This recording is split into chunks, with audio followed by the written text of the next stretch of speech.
Cllr Miskell. Chair, Mr. Eggleton from First South Yorkshire, I think in his introduction, touched on the increased amount of antisocial behaviour directed towards buses, the drivers and passengers during the pandemic, which is really concerning given the importance of public transport in keeping our city running and getting key workers to their workplace. Members of the committee might be aware, but my ward of Arbourthorne is one of those areas currently facing an increased number of attacks on buses. And we're experiencing ongoing diversions due to this, causing quite considerable disruption to residents. And I'm really looking forward to meeting with Mr. Eggleton and South Yorkshire Police tomorrow to find a way through so that we can hopefully restart our bus services in parts of Arbourthorne. Now, from talking to fellow councillors in Rotherham, I understand that a similar antisocial behaviour problems and attacks on buses and their drivers have recently taken place in Ferrum in Rotherham. And as far as I can see, the situation in that area seems to have been significantly improved. Would Mr. Eggleton be able to tell the committee what can be learned from experiences in Ferrum and give the committee an idea on what sort of resources were allocated to fighting the issue in Rotherham, and particularly from the police, because COVID really has highlighted the importance of our public transport network, and we want to make sure that it continues to run regardless of where you live in Sheffield. And it'd also be useful to hear from other bus operators whether they've experienced similar problems in antisocial behaviour during the pandemic.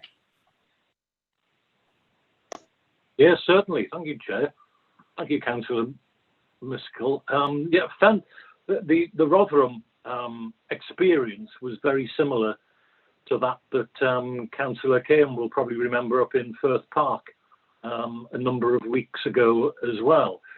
Essentially, the success that we've had in both of them, and indeed Councillor Law, in both of them came about from us running what we call a Trojan bus through the area with police on board, and on both occasions they caught the little blighters. Simple as that. We had on one occasion a police car that went in front of the bus pelted with stones.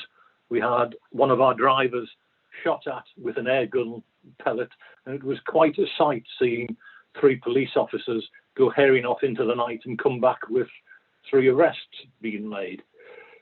And that got rid of the problem almost overnight. Now, we did the same in Arbourthorne last week and didn't see a soul, unfortunately. That was disappointing. But we'll keep going. We appreciate entirely how important the service is to residents in that part of the world. One of the reporters from the Star said to me, but we've been speaking to some senior citizens who had to walk past the youngsters to get to the diverted bus service.